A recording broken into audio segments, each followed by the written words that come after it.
Ayan o, update po sa painom natin sa ating mga kambing. Ayan o, malakas po silang uminom pag may ganito.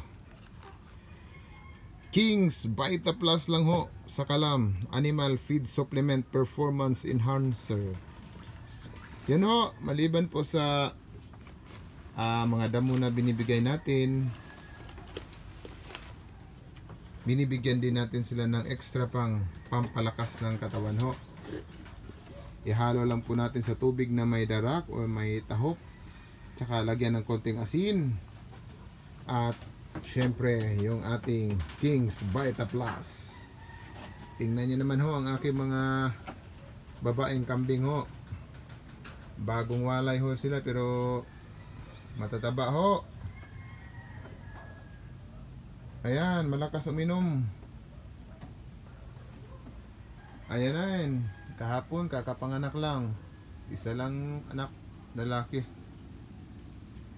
Yun, pang cardiacs. Yun, yung mga babae nating kambing, pag naglandi ito, ang apat na ito, naku, tiba-tiba yung lalaki kong purebred Anglo-Nubian po.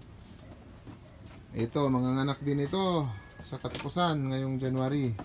Estimated ko nito mga 31 or February 2. Purebred Anglo-Nubian pong ama nito. Ayan ho, mekos-mekos natin yung tubig para mas masarap po. Mekos-mekos. Ayan. Pag may King's Vita Plus po, sigurado ako ko, kompleto po sa vitamina ho. Malakas, pampataba ng kambing, pampagana sa pagkain. Yun. Maganda rin ho na nagbibigay din tayo ng extra nutrients sa ating mga kambing. Hindi lang tayo umaasa sa kumpay, damo. Dapat nabigay po tayo ng vitamina po para malusog sila, madali silang maglandi. Yun, sabi nila pag malusog yung kambing, madali daw maglandi. Yun. Dapat ho, panatiliin natin malinis ang ating kulungan ng kambing. Ito sa akin, every 3 hours ho, naglilinis po ako. Ayoko po ng hinihiga nila yung kanyang dumi, ihi. Yan, kahit maliit lang ito, aking kambingan, pero wala sa bokabularyo natin na tumigil. Pwede tayong magpahinga, pero bawal sumuko. Ganun lang naman ang buhay. Pag sumuko ka, wala kang mararating. Pag sumuko ka, hindi mo makakamit yung gusto mo, yung nais mo.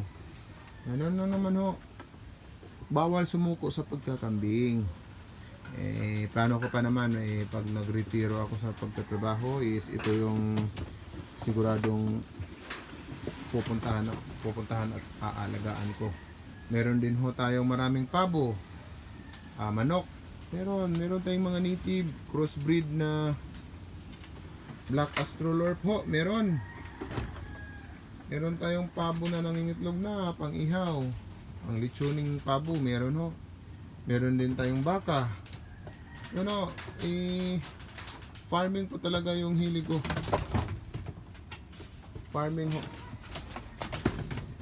Farming po ang hilig natin mga kaibigan, at gusto ko pong maingganyo yung mga kabataan natin na maglaan ng oras po sa pagkakambing, pagmamanok po. Siguraduhin lang po natin na may sapat tayong budget, tsaka hindi kagandahang pabahay na matibay lang.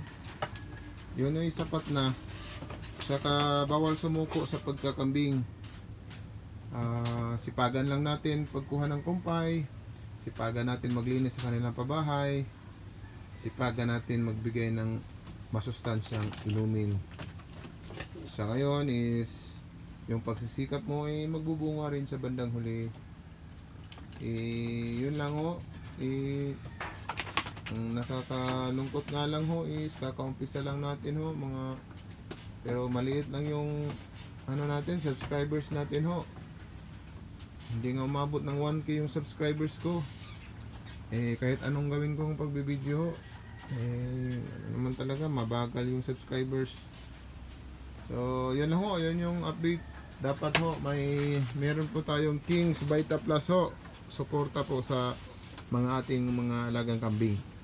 Yan ho, pag sapat na nutrients yung nasa katawan nila is hindi sila masyadong nagkakasakit, malusog sila, tsaka mabilis silang lumaki, mabilis tumaba, at higit sa lahat ho, maiiwasan natin yung mortality ho. Salamat ho, at sana ho mag-subscribe po kayo sa page ko po. Salamat. Thank you.